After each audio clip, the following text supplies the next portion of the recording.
এই জন্য আল্লাহ পাক রব্বুল আলামিন মানুষকে জান্নাতের দিকে আহ্বান করেছেন, এমন একটা দাওয়াত দিয়েছেন যে দাওয়াত কবুল করলে জান্নাতের গ্যারান্টি। সুবহানাল্লাহ, কি আসতে বলবেন?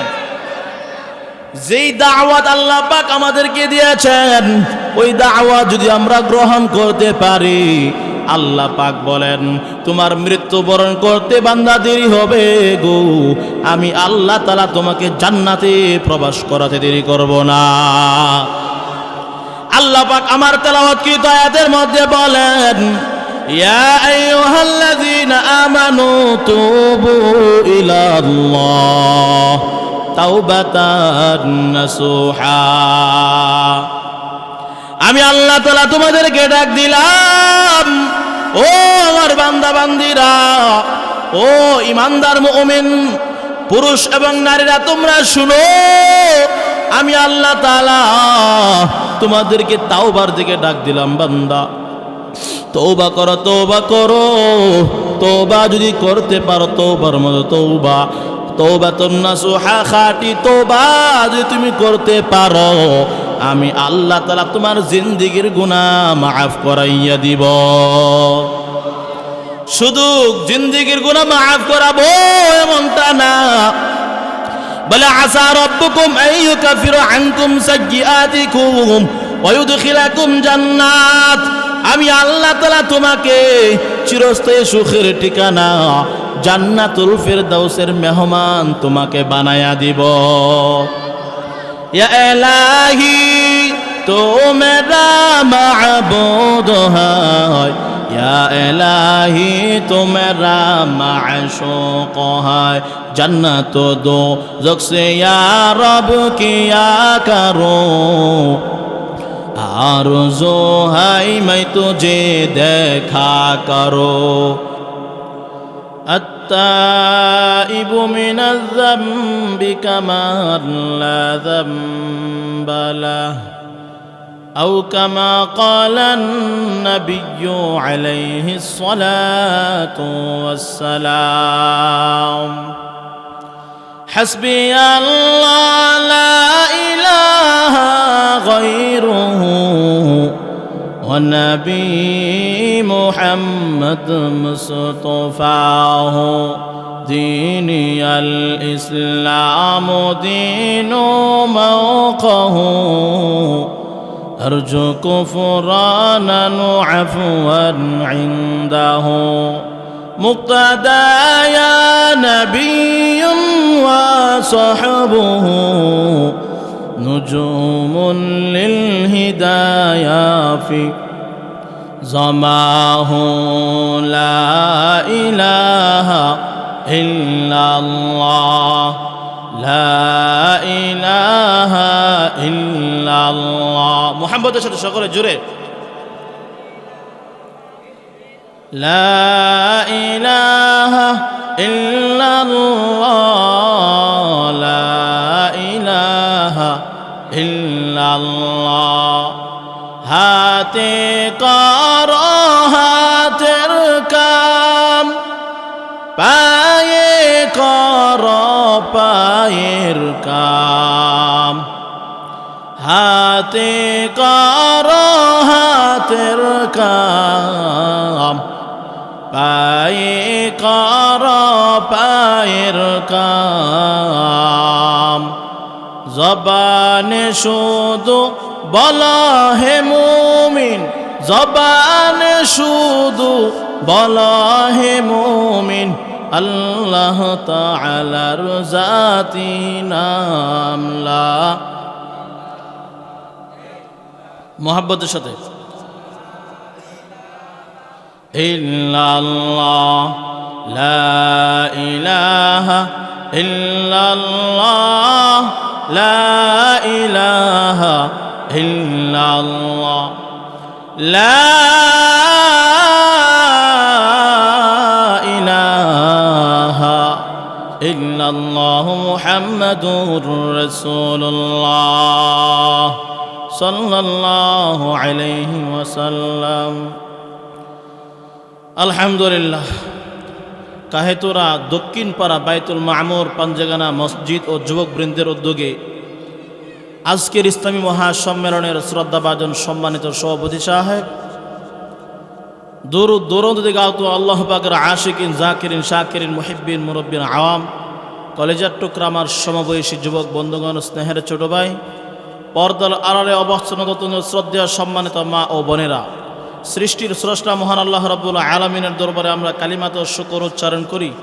যে মহান আল্লাহ রাব্বুল আলামিন আমাদেরকে ফিতনা ফাসাদের জমানায় কোরআন সুন্নাহর ভিত্তিতে সহিহ তরিকায় 10 মায়ের 10 সন্তানকে দুনিয়ার এক জান্নাতি পরিবেশে জুড়ে মিলে বসার তৌফিক দান করলেন। সেজন্য মহান আল্লাহ রাব্বুল আলামিনের দরবারে আমরা মুসলমান হিসেবে ঈমানের আওয়াজকে উঁচু করে বলিষ্ঠ কণ্ঠে আকাশ বাতাস প্রকম্পিত করে সকলে বলি আলহামদুলিল্লাহ। আওয়াজ হয় নাই?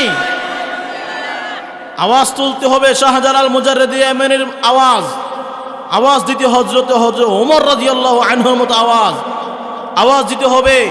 পয়গম্বর আদম আলাইহিস সালামের আওয়াজে শয়তানের পতন হয়েছে। হযরতে পয়গম্বর ইব্রাহিম আলাইহিস সালামের আওয়াজে নমরুদের পতন হয়েছে। হযরতে মূসা আলাইহিস সালামের ঈমান আর তাকবীরের আওয়াজের কারণে ফেরাউনের পতন হয়েছে।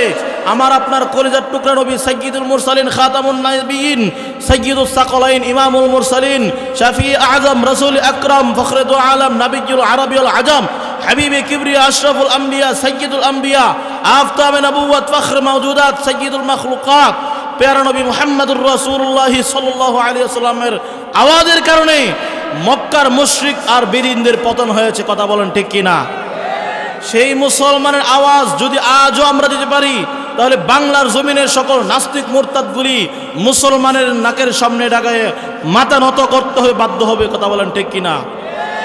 আজকে মুসলমানের আওয়াজ নেই, যার কারণে সারা পৃথিবী জুড়ে মুসলমানদের দুর্দিন চলতেছে। ফিলিস্তিনের মুসলমানের দিকে তাকিয়ে দেখুন, সারা পৃথিবীব্যাপী ইহুদি, খ্রিস্টান, বেজাতিদের মুসলমানদের উপর আক্রমণ। এর একমাত্র কারণ হচ্ছে মুসলমানের ঈমানের আওয়াজ কমে গেছে। কথা বলেন ঠিক কিনা? সেই আওয়াজ যদি আবারও দিতে পারি, যে আওয়াজ দিয়েছিলেন বাংলার শাহজালাল আল্লামা মুফতি আমিনী রহমাতুল্লাহ আলাইহি, আওয়াজ দিয়েছিলেন তসলিমা নাসরিনের পতন হয়েছে, বাংলা জমিন ছাড়তে বাধ্য হয়েছে। কথা বলেন ঠিক কিনা? সেই মুসলমানের আওয়াজ দিয়ে বলি আলহামদুলিল্লাহ। আপনারা আমার সঙ্গে একটা তাকবীর দিবেন, যেন মানুষ বুঝে যে আজকের মাহফিলে লোক সমাগম হয়েছে। বলেন নারায়ে তাকবীর। আল কোরআনের আলো, আল হাদিসের আলো, কোরআন হাদিস যেখানে, হক্কানি আলেম ওলামা পীর মাশায়েখগণ যেখানে, মাদ্রাসা মসজিদ যেখানে, আলেম ওলামা যেখানে, দাওয়াত এবং তাবলীগ জামাত যেখানে, ভালো মানুষ যেখানে, সুদখোর যেখানে, ঘুষখোর যেখানে, অসৎ মানুষ যেখানে, এবাখোর যেখানে, বাবাখোর যেখানে, নারায়ে তাকবীর। এই আওয়াজ তুলতে হবে, যে আওয়াজের মাধ্যমে পৃথিবীর মুসলিম জাতির আওয়াজের মাধ্যমে প্রমাণিত হবে এই বাংলার জমিন হচ্ছে মুসলমানের জমিন। বাংলার জমিনকে বলা হয় মাদ্রাসার ফ্যাক্টরি, ঢাকার নগরীকে বলা হয় মসজিদের ফ্যাক্টরি। মাদ্রাসার মসজিদের ফ্যাক্টরিতে পরিণত হয়েছে বাংলার জমিন। সুতরাং এই জমিন থেকে ঘোষণা করতে হবে, মুসলমান জাতি যতদিন পর্যন্ত পৃথিবীর জমিনে আছে, ততদিন পর্যন্ত কোন নাস্তিক বেঈমানকে মুসলমানের সামনে উঁচু কণ্ঠে কথা বলার কোনো সুযোগ দেওয়া হবে না। কথা বলেন ঠিক কিনা?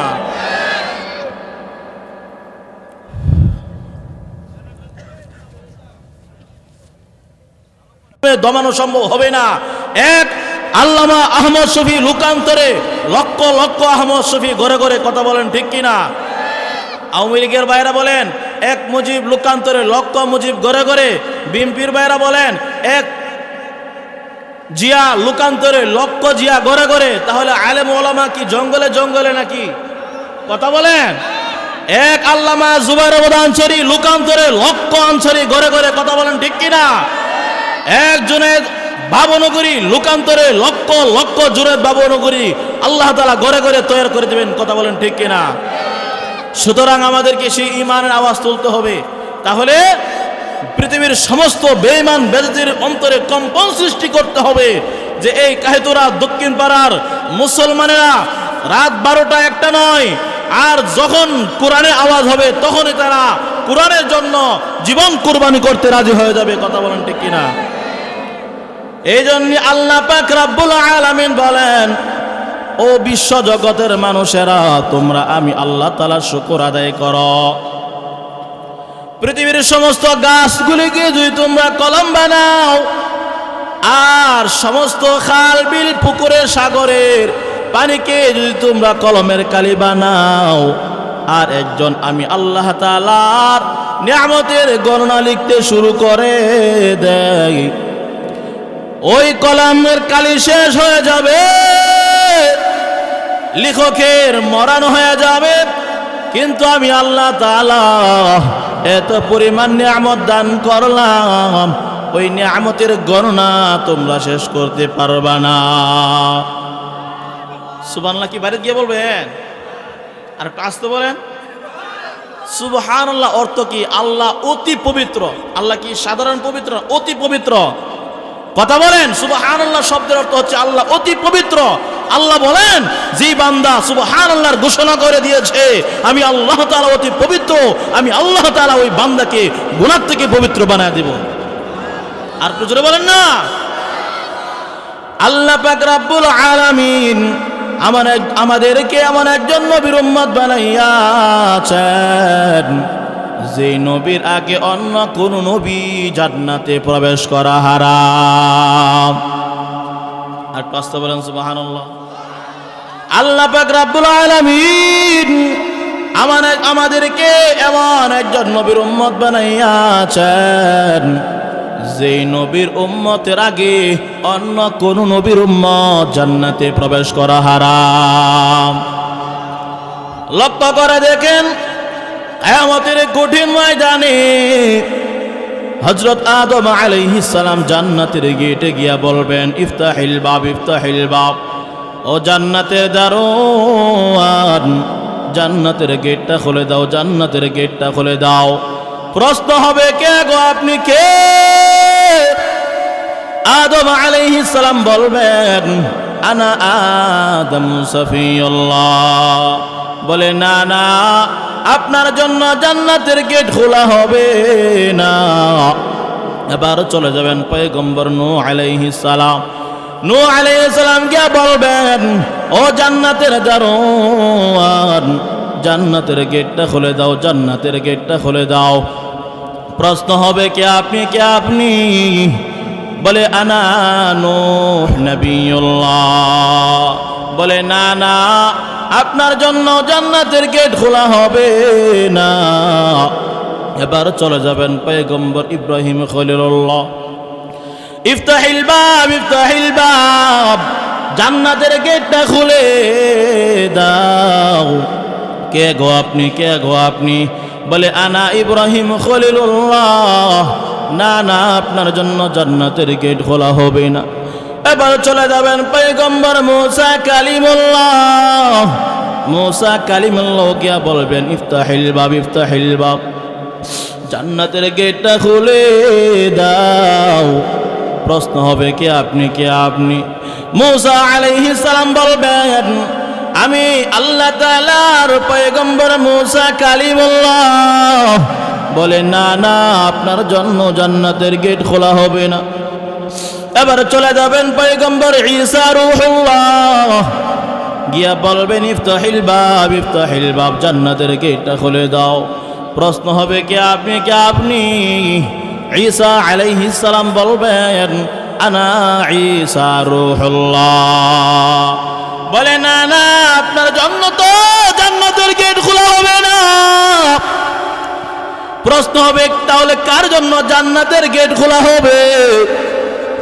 জান্নাতের দারোয়ান ডাক দিয়া বলবেন, এতক্ষণ পর্যন্ত আদম নবীর নাম শুনলাম, ইব্রাহিম নবীর নাম শুনলাম, মুসা নবীর নাম শুনলাম, এতক্ষণ পর্যন্ত নূহ নবীর নাম শুনলাম, এতক্ষণ পর্যন্ত ঈসা রূহুল্লাহর নাম শুনলাম। তাদের কারো জন্য জান্নাতের গেট খোলা হবে না। কারণ হচ্ছে আজকের কিয়ামতের কঠিন ময়দানের প্রধান অতিথি আখির জামানার পয়গম্বর আল্লাহর হাবিব রাহমাতুল লিল আলামিন যতক্ষণ পর্যন্ত জান্নাতের গেটে আগমন না করেছেন ততক্ষণ পর্যন্ত জান্নাতের গেট খোলা হারাম।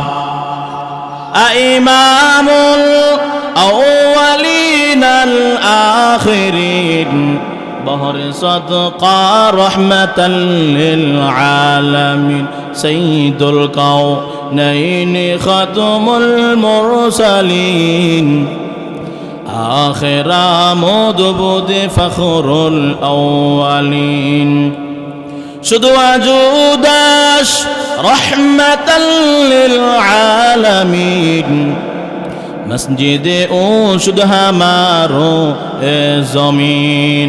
তাহলে সেই নবীর উম্মত হতে পেরে আমরা খুশি না বেজার? কথা বলেন, খুশি না বেজার? খুশির আওয়াজ আসতে হয় না জোরে হয়? এই জন্য জোরে বলতে হবে আলহামদুলিল্লাহ। এখানে যে বসছেন, মাহফিলে বসেছেন, কোরআনের মাহফিলে সব আছে না নাই? কথা বলেন, আছে না নাই? এখানে বসে থাকবেন তো চতুর্দিক থেকে আল্লাহ তাআলার রহমত সাকিনা বর্ষিত হবে। আর গানের যদি প্যান্ডেলে বসে যান তাহলে কোনো সওয়াব আছে? কথা বলেন, সওয়াব আছে? বরং প্রত্যেকটা মিনিটে মিনিটে আপনার আমলনামায় গুনাহ হবে। এই জন্য আমাদের কোরআনের মাহফিলে যদি সময় কাটায় প্রত্যেকটা সেকেন্ডে সেকেন্ডে মিনিটে মিনিটে আপনার আমার আমলনামায় রহমতের ফেরেশতারা শুধু সওয়াব লিখতে থাকে। সুবহানাল্লাহ বলতেন না? এই জন্য আল্লাহ পাক রব্বুল আলামিন বলেন, আমি আল্লাহ তাআলা গোটা বিশ্বজগতের জন্য আমি আল্লাহ তাআলা আমার নবীকে রহমত স্বরূপ প্রেরণ করলাম। 18,000 মাখলুকাত যা সৃষ্টি করেছেন এর মধ্যে সবচেয়ে শ্রেষ্ঠ জাতির নাম হচ্ছে মানব জাতি। বলেন সবচেয়ে শ্রেষ্ঠ জাতি কোন জাতি? বলেন সবচেয়ে 18,000 মাখলুকাতের মধ্যে সবচেয়ে শ্রেষ্ঠ হচ্ছে মানব জাতি। মানব জাতির মধ্যে সর্বশ্রেষ্ঠ হচ্ছে ইমানদারগণ। ইমানদারগণের মধ্যে সবচেয়ে শ্রেষ্ঠ হচ্ছে নবীগণ। নবীগণের উপরে হচ্ছে রাসূলগণ। রাসূলগণের মধ্যে সবচেয়ে শ্রেষ্ঠ হচ্ছেন আমার নবী রাহমাতুল লিল আলামিন। সুবহানাল্লাহ বলতেন না? আল্লাহর পরে হচ্ছে আমার নবীর মর্যাদা। সুবহানাল্লাহ বলেন। আল্লাহ পাক রব্বুল আলামিন বলেন, আমি আল্লাহ তাআলা আমার নবীকে কেমন করে পাঠাইলাম? বলে ওয়ামা আরসালনাকা ইল্লা রাহমাতাল লিল আলামিন। আমি আল্লাহ তাআলা আমার নবীকে, আমার বন্ধুকে গোটা বিশ্বজগতের জন্য রহমত হিসেবে প্রেরণ করলাম।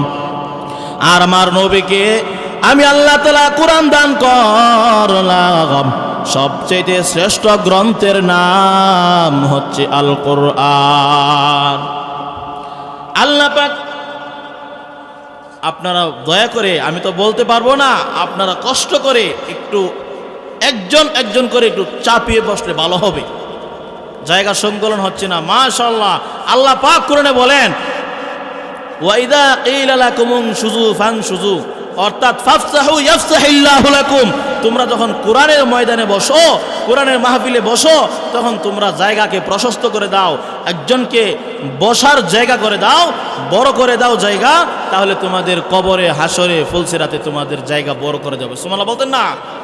এজন্য আমরা চাইনি আমাদের কবরে হাসরে জায়গা বড় হোক। হাত তুলে না, একটু একটু চাপায় বসেন। আমার যুবক ভাইয়েরা, আমার বৃদ্ধ বাবাজিরা, আল্লাহ পাক রব্বুল আলামিন মানব জাতিকে দুনিয়াতে পাঠাইছেন। এক দরজা দিয়ে আমরা পৃথিবীতে আগমন করেছি, অপর দরজা দিয়ে আমাদের পৃথিবীর জমিন থেকে আল্লাহর দরবারে চলে যেতে হবে। কথা বলেন ঠিক কিনা? না কেউ থাকতে পারবো? 100 বছর পূর্বে এই গ্রামের মধ্যে বহু মানুষ ছিল, তারা আজকে আছে? কথা বলেন। 100 বছর পরে আমরা কি থাকবো? আপনারা কথা বলতে হবে, নাকি আমাকে লাগাই দিয়েছেন যে চিল্লা ইচ্ছা মতো? কথা বলেন। 100 বছর পূর্বে এই গ্রামের মধ্যে যত মানুষ ছিল তারা কি আছে? নাই। কোথায় চলে গেছে বলেন? আল্লাহর দরবারে চলে গেছেন। 100 বছর পরে আবার আমরা থাকবো, কোনো গ্যারান্টি আছে বলেন? কোনো গ্যারান্টি নাই। আল্লাহ পাক বলেন, আমি আল্লাহ তাআলা তোমাকে দুনিয়াতে পাঠাইলাম, আমি আল্লাহ তাআলাই তোমাকে আমার দরবারে নিয়ে আসব। সুতরাং আমি আল্লাহ তাআলা জীবন দান করলাম, আমি আল্লাহ তাআলাই তোমাকে মরণ দান করব।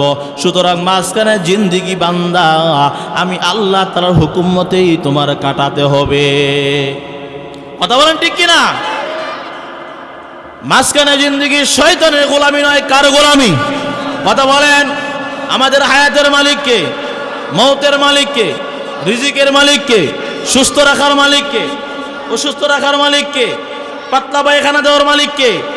আল্লাহ প্রতিদিন সকালবেলায় সূর্যকে উদিত করেন, আবার সন্ধ্যাবেলায় কে সূর্য অস্তগমিত করেন।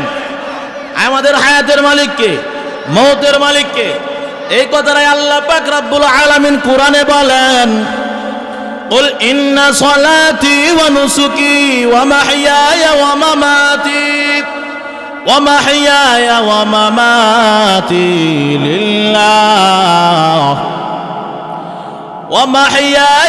মামাতি লিল্লাহি রাব্বিল আলামিন।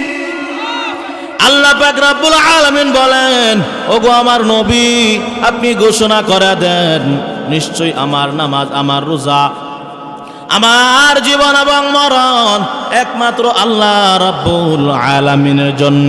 কথা বলেন, কার জন্য? আল্লাহ ছোট্ট না বড়? আল্লাহ যদি বড় হয় তাহলে আল্লাহর নামের উচ্চারণ কি ছোট্ট হবে না বড় হবে? ওয়ালা যিকরুল্লাহি আকবার। পৃথিবীর মধ্যে সবচেয়ে উচ্চ কণ্ঠের আওয়াজ হবে আল্লাহর নামের আওয়াজ। কথা বলেন ঠিক কিনা? এই জন্য আল্লাহ পাক রব্বুল আলামিন মানুষকে জান্নাতের দিকে আহ্বান করেছেন, এমন একটা দাওয়াত দিয়েছেন যে দাওয়াত কবুল করলে জান্নাতের গ্যারান্টি। সুবহানাল্লাহ, কে আসতে বলবেন? যেই দাওয়াত আল্লাহ পাক আমাদেরকে দিয়েছেন, ওই দাওয়াত যদি আমরা গ্রহণ করতে পারি, আল্লাহ পাক বলেন, তোমার মৃত্যুবরণ করতে বান্দা দেরি হবে গো, আমি আল্লাহ তাআলা তোমাকে জান্নাতে প্রবেশ করাতে দেরি করব না। আল্লাহ পাক আমার তেলাওয়াতকৃত আয়াতের মধ্যে বলেন, ইয়া আইয়ুহাল্লাযীনা আমানু তুবু ইলাল্লাহ তাওবাতান নাসুহা। আমি আল্লাহ তাআলা তোমাদেরকে ডাক দিলাম, ও আমার বান্দা বান্দিরা, ও ইমানদার মুমিন পুরুষ এবং নারীরা, তোমরা শুনো, আমি আল্লাহ তাআলা তোমাদেরকে তাওবার দিকে ডাক দিলাম। বান্দা, তওবা করো, তওবা করো। তওবা যদি করতে পারো, তওবার মতো তওবা, তওবাতুন নাসুহা, খাঁটি তওবা যদি তুমি করতে পারো, আমি আল্লাহ তাআলা তোমার জিন্দেগির গুনাহ মাফ করাইয়া দিব। শুধু জিন্দেগির গুনাহ মাফ করাবো এমনটা না, বলে আসা রাব্বুকুম আইয়ুকাফিরা আনকুম সাইয়্যাতিকুম ওয়া ইউদখিলাকুম জান্নাত। আমি আল্লাহ তাআলা তোমাকে চিরস্থায়ী সুখের ঠিকানা জান্নাতুল ফিরদাউসের মেহমান তোমাকে বানায়া দিব।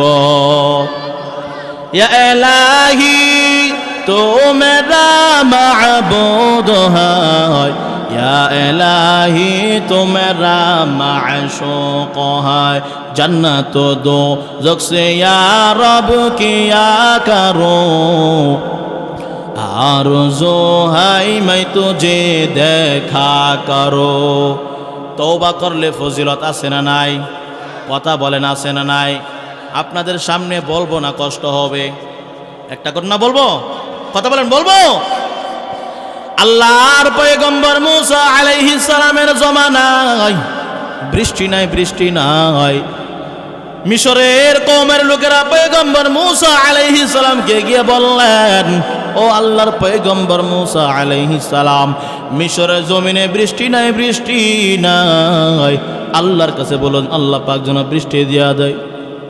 পয়গম্বর মূসা আলাইহিস সালাম ৭০,০০০ কওমকে লইয়া মিশরের জমিনে আল্লাহর কাছে দোয়া করতে লাগলেন, ওগো রব্বুল আলামিন আল্লাহ, মিশরের জমিনে বৃষ্টি নাই, বৃষ্টি নাই, তুমি আল্লাহ তাআলা বৃষ্টি দিয়া দাও।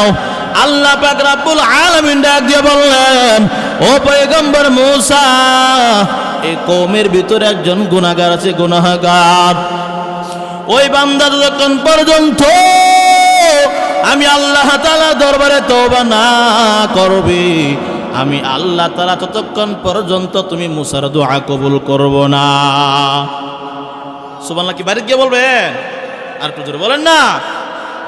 এবার পয়গম্বর মূসা আলাইহিস সালাম একটা হুঙ্কার ছেড়ে দিলেন আর ডাক দিয়ে বললেন, ওরে গুনাহগার, তুমি দাঁড়াও, তুমি দাঁড়াও, নতুবা আল্লাহ তাআলা পক্ষ থেকে তোমার নাম ঠিকানা এনে তোমাকে উঠায় ফেলবো। এবার গুনাহগারের ভিতরে ভূমিকম্প শুরু হয়, গুনাহগারের ভিতরে জলজলা পয়দা হয়ে যায়। আল্লাহর কাছে কান্দে, কান্না করে, দোয়া করে, তওবা করে, ওগো আল্লাহ, আমি গুনাহগার, তোমার নাম গফফার। আল্লাহ, আমি গুনাহগার, তোমার নাম গফফার। আল্লাহ, আমি গোপনে গুনাহ করেছি, তুমি গোপনেই তোমার কাছে ক্ষমা চাই, গোপনেই তুমি ক্ষমা করে দাও। সুবহানাল্লাহ বলেন, আর জোরে বলেন না। এবার গুনাহগারের ভিতরে ভূমিকম্প শুরু হয়ে যায়। গুনাহগার আল্লাহর কাছে বলে, ওগো আল্লাহ, তুমি একমাত্র সত্তার রহমান, তুমি গুনাহকে গোপন করনেওয়ালা। আল্লাহ, আমি তোমার কাছে তওবা করলাম, আল্লাহ তুমি আমাকে লজ্জিত করে দিও না। গুনাহগারের তওবা আল্লাহর দরবারে কবুল হয়। এবার আকাশটা মেঘাচ্ছন্ন হয়ে যায়, মুষলধারে বৃষ্টি পড়া শুরু হয়ে গেল। এবার মূসা আলাইহিস সালাম বললেন, ওগো রব্বুল আলামিন আল্লাহ, তুমি তো বলেছিলে বৃষ্টি দিবা না, আবার মুহূর্তের ভিতরে বৃষ্টি দিয়ে দিলা। আল্লাহ পাক রব্বুল আলামিন ডাক দিয়ে বললেন, ও পয়গম্বর মূসা, যে বান্দার কারণে বলছিলাম বৃষ্টি দিব না, ওই বান্দার কারণেই বৃষ্টি দিয়ে দিলাম। তওবা করে আবার তওবা ভাঙ্গিলাম, অবশেষে খাঁটি তওবা করিলাম, অবশেষে খাঁটি তওবা করিলাম। সকলেরই দরজা হইতে আল্লাহ ফিরিয়া তোমারি দরজায় রইলাম তাকায়া। তুমি যদি মাফ না করো আল্লাহ বান্দারে, বল বল বান্দা যাবে কারদারে, বল বল বান্দা যাবে কারদার। আদর করিয়া মানুষ আল্লাহ বানায়া,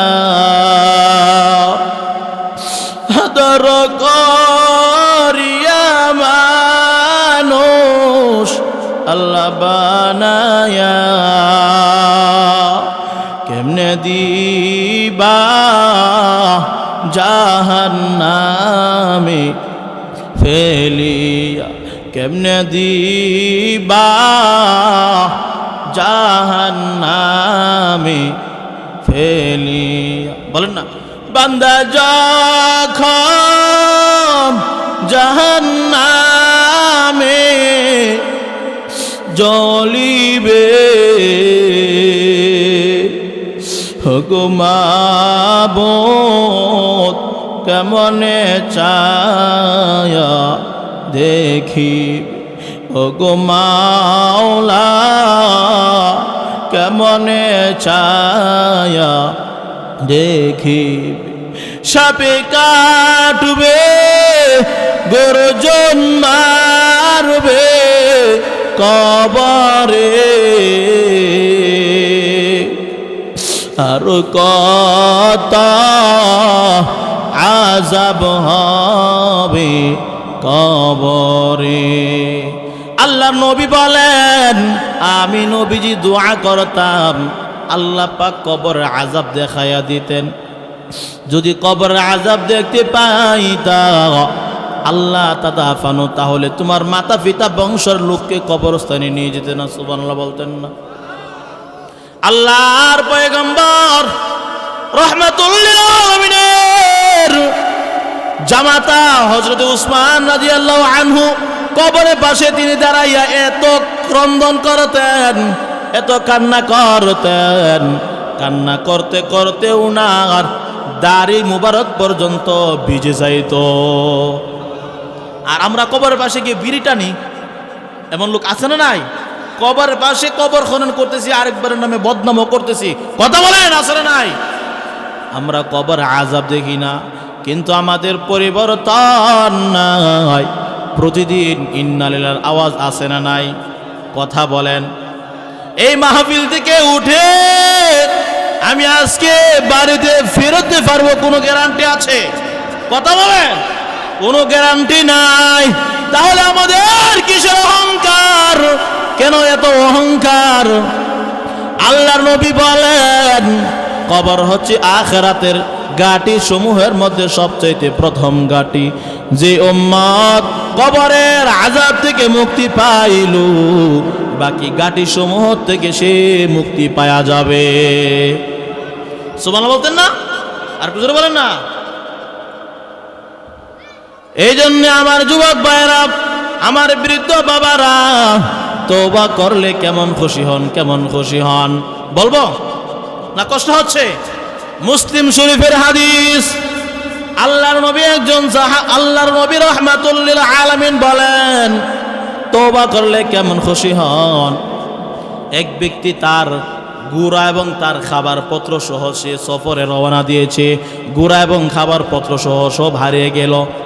এখন সে কান্না করতেছে আর হারানো গুড়া সে তালাশ করতেছে, পায় না, তালাশ করে খুঁজে পাচ্ছিল না। হঠাৎ করে বহুদিন পর তার হারানো গুড়া সে পেয়ে গেল। এখন সে খুশি আর আনন্দের সুরে সে এমন কথা বলে ফেলেছে, আগে নাউযুবিল্লাহ বলেন, আরো জোরে বলেন। সে বলেছে আল্লাহুম্মা আনতা রাব্বি, আল্লাহুম্মা আনতা আবদি ওয়া আনা রাব্বুক। আল্লাহ তুমি আমার গোলাম, আমি তোমার মালিক। নাউযুবিল্লাহ বলেন। কিন্তু মুসলিম শরীফের হাদিস, আল্লাহর নবী বলেন সে যদিও আনন্দের সুরে সে কথা বলে দিয়েছে আল্লাহ আমার গোলাম, আল্লাহর মালিক আমি, আল্লাহ পাক রব্বুল আলামিন এই বান্দা খুশির সুরে সে সবকতে লিসান মুখ থেকে অটোমেটিক বের হয়ে গেছে, আল্লাহ পাক তাকে মাফ করে দিয়েছেন। আল্লাহ পাক রব্বুল আলামিন বলেন ওই বান্দা হারানো গুড়া পেয়ে তার খাবারপত্র সহ তার সামানপত্র পেয়ে যেই পরিমাণ খুশি, একজন হারানো গোলাম আমাকে বলনেওয়ালা, আমাকে সে চিনে না, নামাজ পড়ে না, রোজা রাখে না, পর্দা করে না, হালাল তরিকায় চলে না, এমন একজন বান্দা আমাকে যখন ডাকে আমার দরবারে তওবা করে, আমি আল্লাহ তাআলা এর চাইতে আরো বড় খুশি হয়ে যাই। আরো জোরে বলেন না?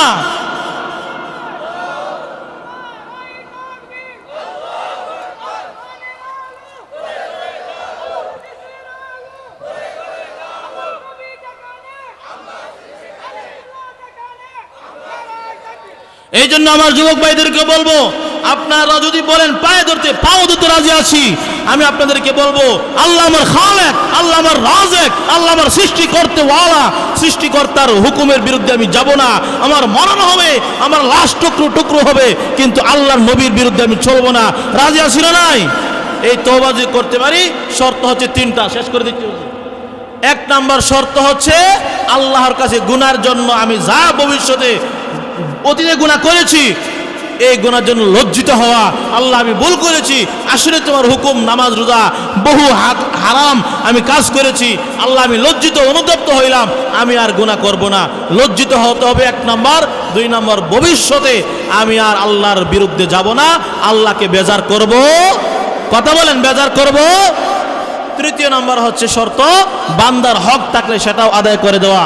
কিন্তু আমরা কি করি, এক লোকের ক্ষেতের মধ্যে সারের পানি দিয়েছে, আমি চেষ্টা করি ওই সারের পানি আমার ক্ষেতে ওই ছিদ্র করে দিয়ে আমার ক্ষেতের মধ্যে ওই পানি লাগায় দেয়। আর বাড়িতে গিয়ে বড় খুশি, স্ত্রী বলতেছে, স্বামী গো এত খুশি কেন? বলে আজকে একটা কাজ করে আসছি। বলি কি কাজ? বলে আমার ক্ষেতের মধ্যে সারের পানি আরেক লোকের ক্ষেতের পানি আমি ডালিয়ে দিছি। পরে কেউ কি দেখেছে? বলে আমি তো ফুরান কামলা, আমার আবার দেখবো কে? নাউজুবিল্লাহ বলতেন না। আর কেউ দেখে নাই। তখন স্ত্রী বলতেছে, আল্লাহ কি দেখে নাই? আল্লাহ তো দেখছই। নাউজুবিল্লাহ বলেন। এখন তার ভিতরে আল্লাহ তাআলা ভয় আসলো। এমনভাবে যদি আমরা তওবা করতে পারি, বান্দার হক 1, 10 টাকা 5 টাকা আমরা যদি মেরে থাকি, এটার জন্য কিয়ামতের ময়দানে আল্লাহর দরবারে ওই বান্দার থেকে ক্ষমা চেয়ে নিতে হবে। মুসলিম শরীফের মধ্যে এসেছে, আল্লাহ নবী বলেন, মানিল মুফলিস, কেউ অসহায়? বলে যে ব্যক্তি নামাজ রোজা বহু হালাল ইবাদত বন্দিগি সে নিয়ে হাজির হয়েছে, কিন্তু কিয়ামতের ময়দানে পাওনাদারদের ঋণ দিতে দিতে, তার গুনাহ আনতে আনতে, তার সব দিতে দিতে তার সমস্ত আমলের খাতা, সওয়াবের খাতা শূন্য হয়ে যাবে, শেষ হয়ে যাবে। এই জন্য আমার যুবক ভাইদেরকে বলবো, আজকে এই মাহফিল সার্থক হবে যদি একজন যুবক নামাজি হয়ে যায়, দাড়িওয়ালা হয়ে যায়, টুপিওয়ালা হয়ে যায়। আজকের মাহফিল থেকে আপনাদেরকে আমি দাওয়াত রাখবো, আমরা তওবা করব, এই মাহফিল থেকে আল্লাহকে আমরা খুশি করব, নবীকে খুশি করব, শয়তানের গোলামি করব না। রাজি আছি না নাই? কথা বলেন, রাজি আছি না নাই? নারায়ে তাকবীর। আল কোরআনের আলো